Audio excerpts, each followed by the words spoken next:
Namaste. My name is Yogacharya Rakesh and we are here at Samyak Yoga, Mysore.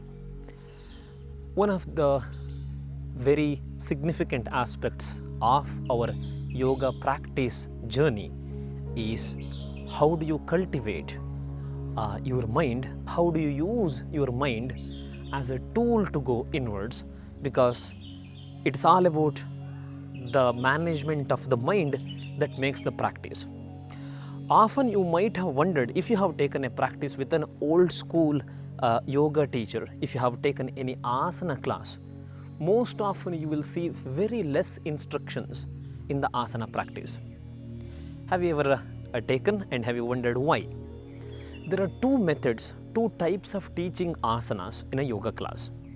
One, where you will be giving an abundance of instruction, opt instructions, not really too much, but still you will be talking about how to place your hands and the feet, and probably if you have some sort of an anatomical knowledge, which is a must for a yoga teacher in the classes today, that you will be talking about how muscles should be functioning and how how to draw the shoulder blades back, where the tailbone should be, and these kind of instructions are a must when you are in a yoga class, because they help you to understand the alignments of the physical body.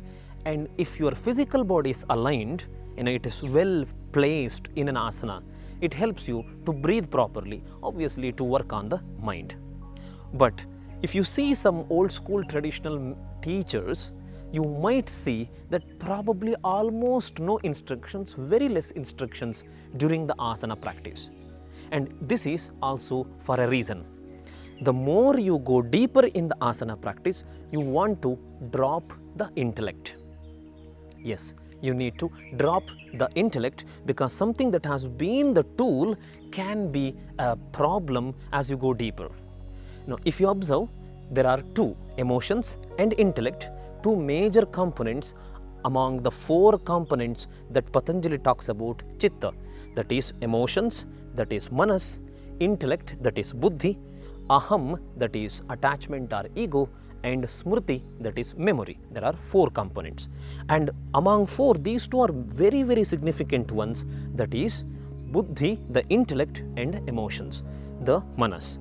These two, they overlap with each other, and sometimes your emotions are dominated, sometimes it is your intellect that is dominating.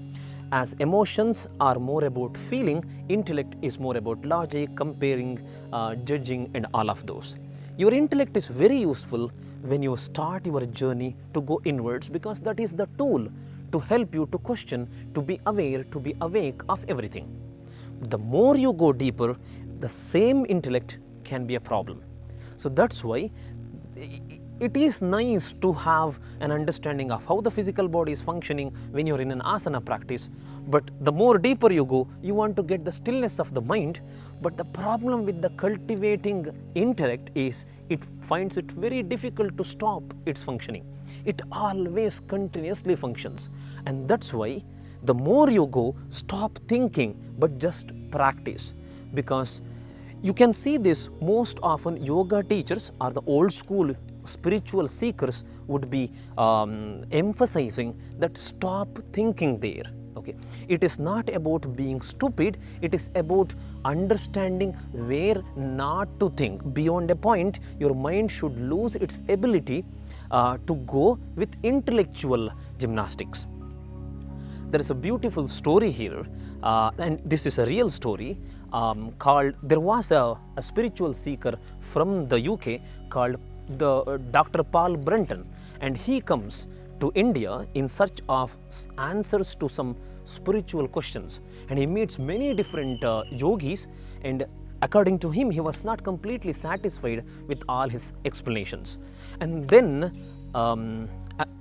cutting here, okay, according to his explanation, he was not very satisfied with all the explanations that he used to get, and he was always informed that there is somebody in the southern part of India, and his name is Ramana Maharshi, and you should get your questions to him. And he comes to the southern part of India to meet Yogi Ramana, and then he gets to know that Ramana does not speak. Now, he's completely silent. Then how do you get an answer to a complicated question where the one who was supposed to be answering is not even speaking, right? And this is what Paul Brunton writes in Search of Secret India. That's a book that is written by him. And he says that I was sitting in front of him with all my questions. I did not ask one, and he did not answer one physically, but he answered all my questions before even I started asking questions. That is the way to communicate when your intellect stops functioning, when you go beyond the intellect. And this is beautifully depicted in one of the forms, and this is a very spiritual form of Shiva called Dakshinamurti.